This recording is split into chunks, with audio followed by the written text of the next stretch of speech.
jelaskan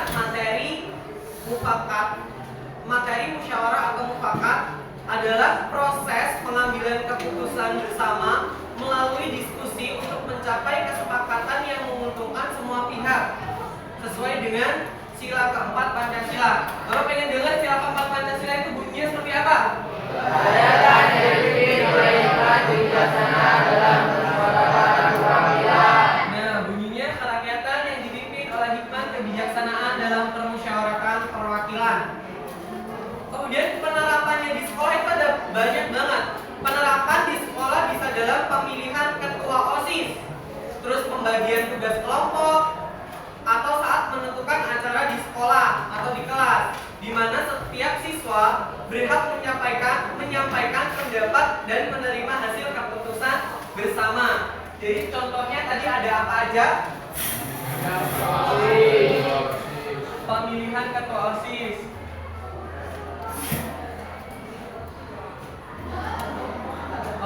yang kedua pembagian kelompok. Yang keempat ada apa tadi? Yang ketiga menentukan acara.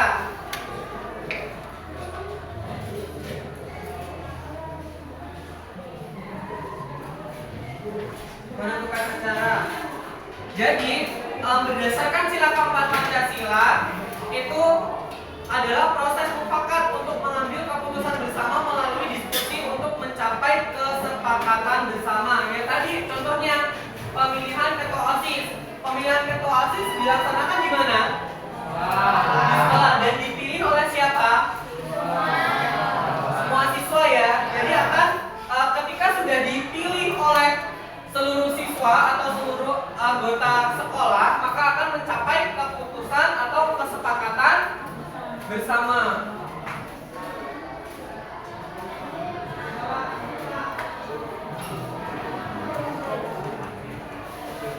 Kemudian ada lagi tugas kelompok. Misalkan Bapak bagi ini kelompok 1, kelompok 2, kelompok 3, kelompok 4. Kemudian Bapak ingin memecahkan satu masalah. Jadi kalian harus berdiskusi dengan kelompok. Kemudian setelah berdiskusi akan dipresentasikan ke depan lalu dijelaskan. Itu adalah tugas kelompok. Jadi mengambil keputusan untuk mufakat, keputusan bersama. Yang kedua adalah konsep musyawarah mufakat. Ada dua, yaitu definisi dan tujuan. Ya, definisi adalah pembahasan bersama antar anggota untuk menyelesaikan masalah atau mengambil keputusan demi kepentingan bersama. Bapak ulangi lagi, membahas bersama antar anggota untuk menyelesaikan masalah atau mengambil keputusan demi kepentingan bersama. Contohnya apa tadi? Contohnya yang nomor 2 ini apa? Pembagian kelompok. Jadi kalau misalkan kalian pembagian kelompok akan Bapak bagi tadi kelompok 1, kelompok 2, kelompok 3, kelompok 4. Jadi kalian akan membahas apa nih? Membahas antar anggota, membahas materi yang Bapak sampaikan. Terus akan dipresentasikan ke depan oleh satu orang. Tujuannya mencapai kesepakatan atau mufakat yang diterima dan dijalankan dengan baik oleh semua pihak. Jadi semua tuh udah apa? Udah tahu misalkan konsep kelompok 2, konsepnya tentang sila keempat. Apa tadi sila keempat?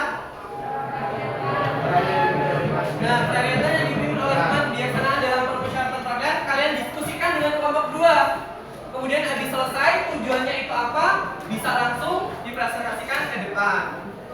Prinsip, Bapak bacakan prinsipnya: mengedepankan kepentingan bersama, bukan kepentingan pribadi atau golongan. Paham nggak? Kepentingan bersama.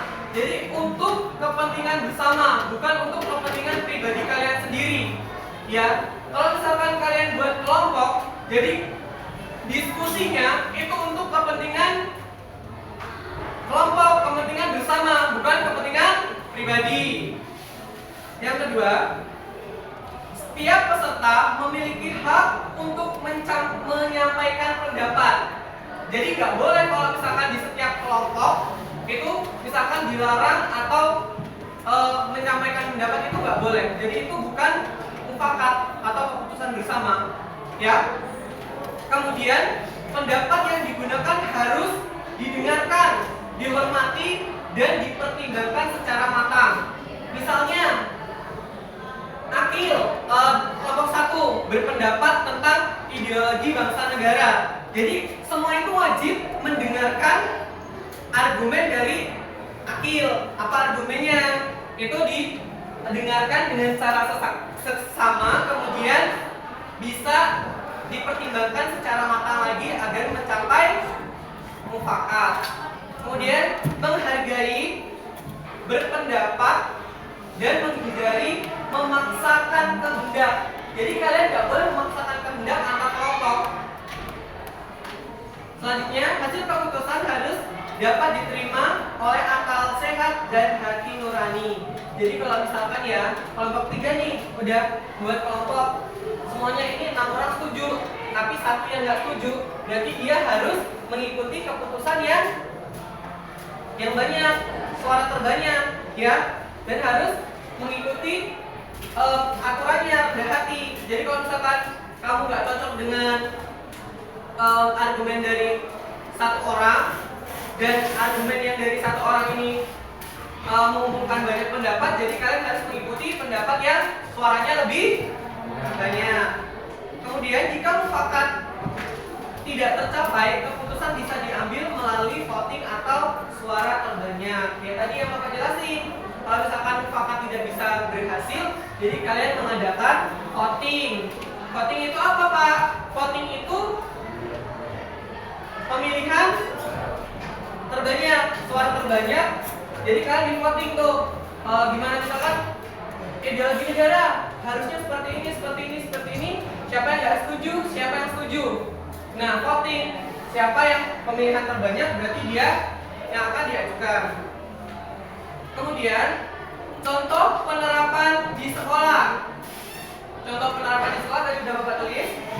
Ada pemilihan ketua OSIS, pembagian tugas kelompok, menentukan kegiatan kelas, menyusun jadwal piket, memilih perwakilan lomba, membuat aturan kelas. Bapak jelaskan untuk pemilihan ketua kelas, siswa berdiskusi untuk mengusulkan calon dan memberikan pendapat mereka, kemudian memilih kelas yang disepakati bersama. Ya, jadi kalian pilih dulu, misalkan di sini topiknya apa? Ketua kelas, pemilihan ketua kelas. Jadi kalian calonkan dulu siapa nih yang cocok untuk menjadi ketua kelas. Misalkan Rehan jadi ketua kelas.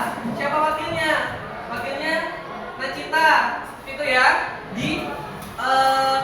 Dipilih dulu baru kita voting. Paham? Oke, kemudian pembagian tugas kelompok. Anggota kelompok mendiskusikan pembagian tugas agar adil dan sesuai dengan kemampuan masing-masing. Jadi kalau misalkan Bapak kasih tugas nih, kalian baginya harus adil. Misalkan Bapak kasih tugas kelompok 2, Bapak kasih tugas 10 soal. Jadi kalian harus dibagi adil. Nomor 1, 2, 3, 4 sampai seterusnya. Harus adil, ya. Kemudian menentukan kegiatan kelas.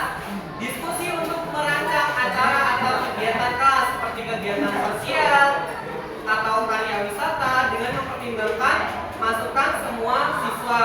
Misal nih kalian mau kegiatan, misalkan kita mau berenang kemana, atau kita mau kunjungan industri atau kunjungan apa, itu kalian harus mempertimbangkan kegiatannya, ya, mempertimbangkan izin dengan orang tua, mempertimbangkan kegiatannya seperti apa. Kemudian menyusun jadwal piket, mendiskusikan jadwal piket kelas agar semua anggota mendapatkan giliran yang adil. Jadi satu kelas ini misal ada 30, dibagi berapa? Dibagi 6 hari, berapa coba?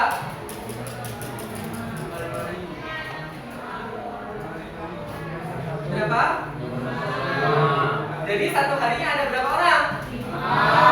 5. Kemudian memilih perwakilan lomba. Ini yang sering Bapak tahu nih.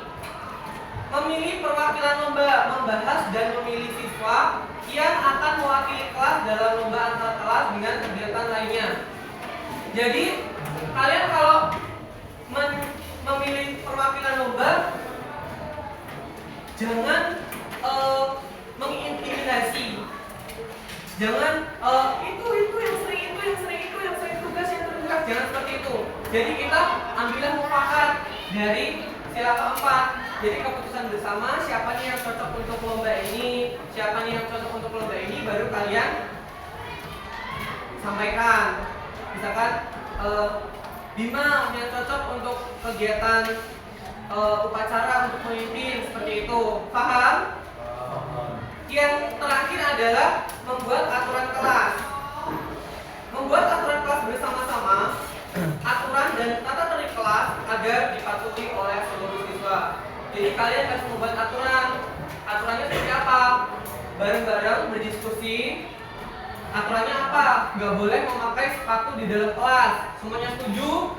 Setuju, baru ditulis. Ya, seperti itu ya. Oke, dengan apa yang materi Bapak sampaikan, ada yang kurang paham? Paham semua? Oke, paham semua ya. Jadi untuk materi musyawarah mufakat sudah paham? Ada yang ditanyakan tidak? Oke, karena tidak ada yang ditanyakan, Bapak rasa cukup pertemuan kita pada pagi hari ini.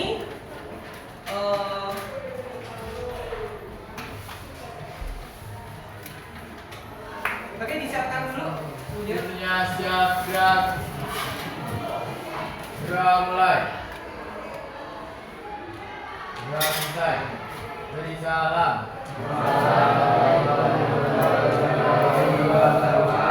Waalaikumsalam warahmatullahi wabarakatuh. Bapak akhiri materi pembelajaran ini. Oke, selamat siang.